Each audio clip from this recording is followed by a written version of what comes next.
Hi Aquarius, it's Kayla with Intuitive Guidance. We're going to look at your weekly energy for September, the first week of September. We're going to start out with the Power of Intention deck.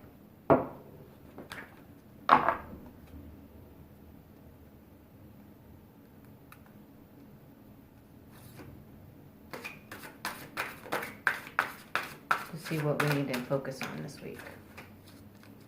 Our attentions need to be focused on for Aquarius.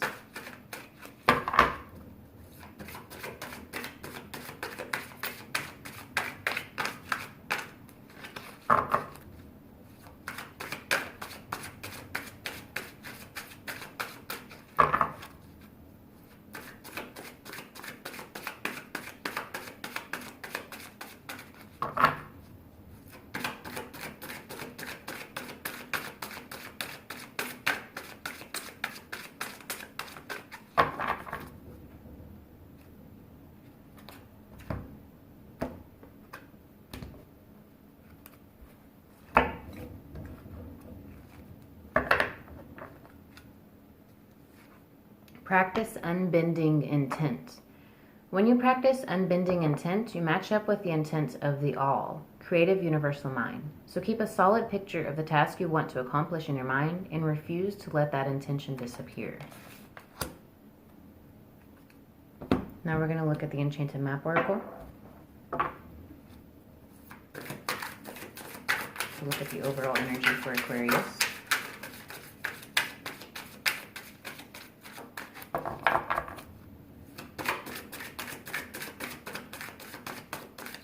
Overall energy for Aquarius.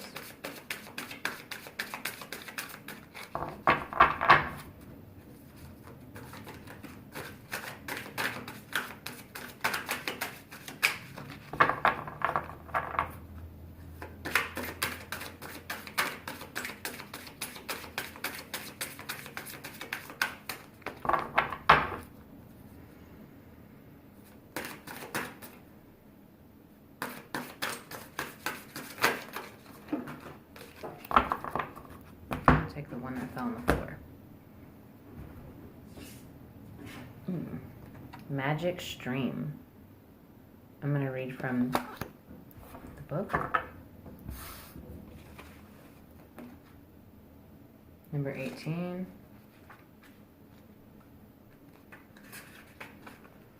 Everything is connected through the universal flow of consciousness. Every experience you have seems to have its own life story, with a beginning, a middle, and eventually an end.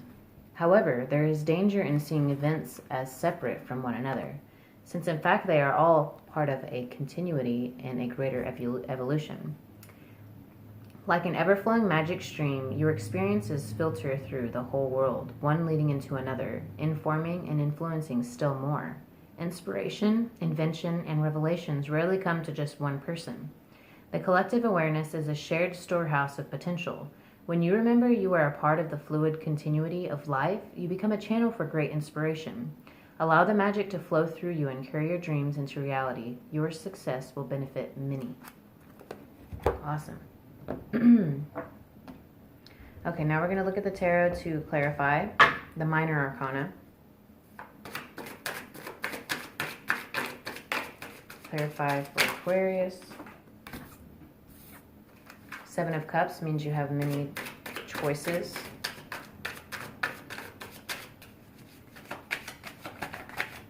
It went right back in there. No. Feeling overwhelmed with choices. Use your imagination to make your choice.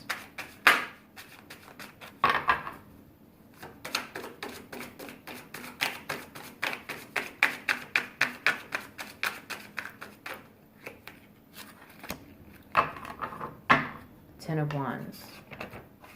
Another feeling overwhelmed, feeling overburdened, weary. Determination is required. But 10 means that it's the ending of the struggle.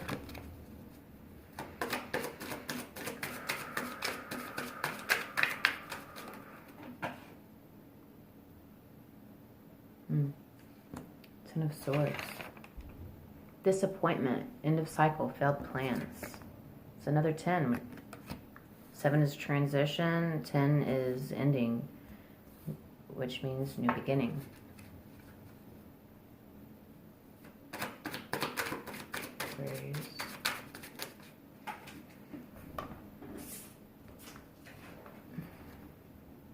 Three of Cups.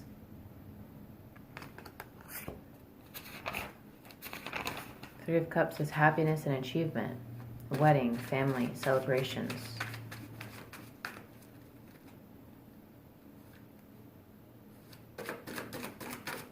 This is for the first week of September for Aquarius.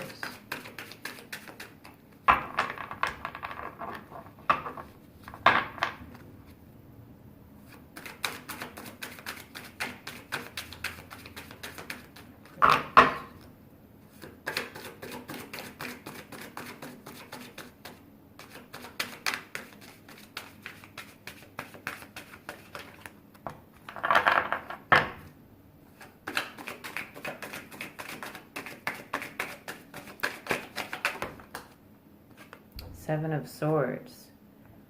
Things not going as expected. But remember, don't have any expectations because it limits the possibilities of your opportunities. Just be open. Know something good's coming, but be open to what it's going to be. And we've got Ace of Wands and 10 of Swords. Ace of Wands is a new venture, way of life, pregnancy, or birth. And then 10 of Swords is disappointment, end of cycle, failed plans. See, there's a lot of endings of cycles happening here. Ending. Oh, I'm sorry. 8 of Swords. 8 of Swords is different. This one that I pulled, I was saying that it's an ending. That's actually sense of anxiety, despair, oppression. But still, there's a lot of endings happening here. You've got 2 7s, 2 10s.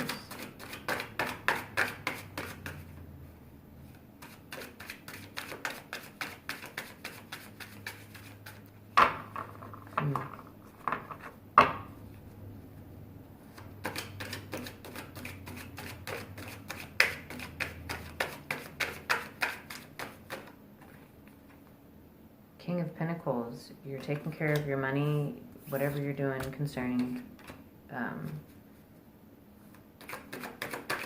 providing, you're able to take care of it really well, even through this anxiety or overwhelming. 5 of Swords. Deceiving. You could be deceiving yourself.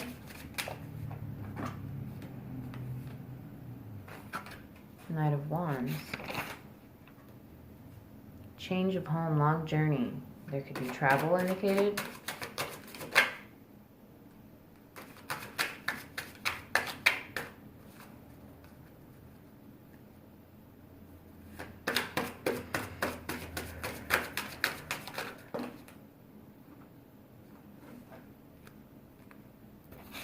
Quite a few. 5 of Cups, feeling disappointed, let down, betrayed, regret. 5 of Pentacles, guarding your heart or guarding your material possessions. 8 of Wands is another traveling one, but it's also fast progress after delays, travel. So even after all this despair and stuff, you're still soaring past that. And this despair could have been in the past. It could be right now, or it could be coming up. But there's going to be good things coming after that. King of Wands, entrepreneurial. So it's talking about going quickly with whatever you're working on, whatever idea you're working on, whatever new venture you're working on. And then we have the 4 of Swords. Rest and recovery, falling strain. So there's going to be a lot of work being done. You're going to be focusing on work a lot. Now we're going to look at the major arcana. for Aquarius. You got 2. The Fool and the Chariot. I'm going to read from the book.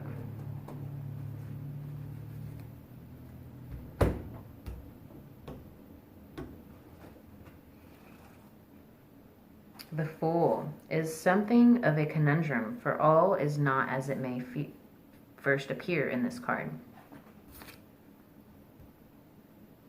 The image of the Fool that Ciro Machete presents to us appears to portray a court jester in colorful clothes. He entertains, dancing and juggling with seemingly careless abandon. Yet, on closer examination, we find an apparent contradiction. For in his hands he masterfully suspends all the signs of the zodiac in the air. None carelessly slip to the floor. At this very moment in time, every conceivable potentiality exists. The wisdom of the heavens captured and contained within each sign and planet represented. At the same time, he spins a hoop and baton around his ankle. Playful, perhaps, but foolish it would seem not. There is a sense of innocent wisdom to this card. The card number of 0 represents the very moment before creation, unexplored potential. It is the only unnumbered card in the deck. Yet 0 is also the endless circle and cycle of life without beginning or an end. Alpha and Omega. When the Fool appears in a reading, it suggests that unexpected opportunities will suddenly appear that can bring welcome changes.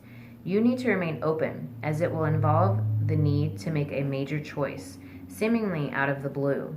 There are moments in life when we need to take a leap of faith and travel along paths that are unknown to us, but we grow as a result of our experiences. The Fool is like the child within us that sees with innocence, imagination, and wonder. This side of ourselves invariably becomes lost due to social conditioning as we mature. However, the Fool is a reminder to listen to the voice of our inner child that recalls the excitement of new adventures and stepping out into unknown territory. The Fool is usually a welcome and exciting card in a reading. I have frequently found that most people it appears for feel ready for changes it can bring. The only real negative aspect of this card is that people are usually afraid of making choices, mainly because they fear they may make the wrong one. You need to appreciate the potential that exists with this card. Unless badly aspected, the Fool is usually a positive omen and not one to miss. And then we've got the Chariot. I'm saying we because I am an Aquarius as well. A woman rides upon a chariot, fronted by 2 sphinxes of opposing color, symbolizing opposing forces. She is dressed in opulent clothing and a large symbol of the sun, a powerful omen that rests above her. And yet we see no movement. The chariot in its current state is going nowhere. Where are the reins to steer this vehicle? The woman appears preoccupied, glancing to the side instead of focusing upon the road ahead. There is a great deal of potential shown in this card, but the end result depends upon the effort expended to make it a reality. The Chariot is a card of triumph. Though not without effort, it informs you that self-discipline will be required. But if you can master this, then victory can be achieved. It signifies the qualities required to succeed over any obstacles that lie ahead. Self-discipline is a key word here, together with focus and perseverance. This card tends to show an inner conflict, rather than external, that needs to be controlled in order to achieve success. Therefore, focus is needed upon one path. Scattered energies will not bring achievement of the goal. The Chariot can also indicate travel. So you've got a lot of travel going on here. And the whole thing here is to focus on your intention, focus on your goal, your dream, and what you want to happen. Focus on that. Don't take your eyes off of it and make it happen. And be open to your path and journey. Believe in the good things coming. Keep your positive thoughts on track. And I love you. Thank you for stopping by. Hope you have a beautiful day. Bye-bye.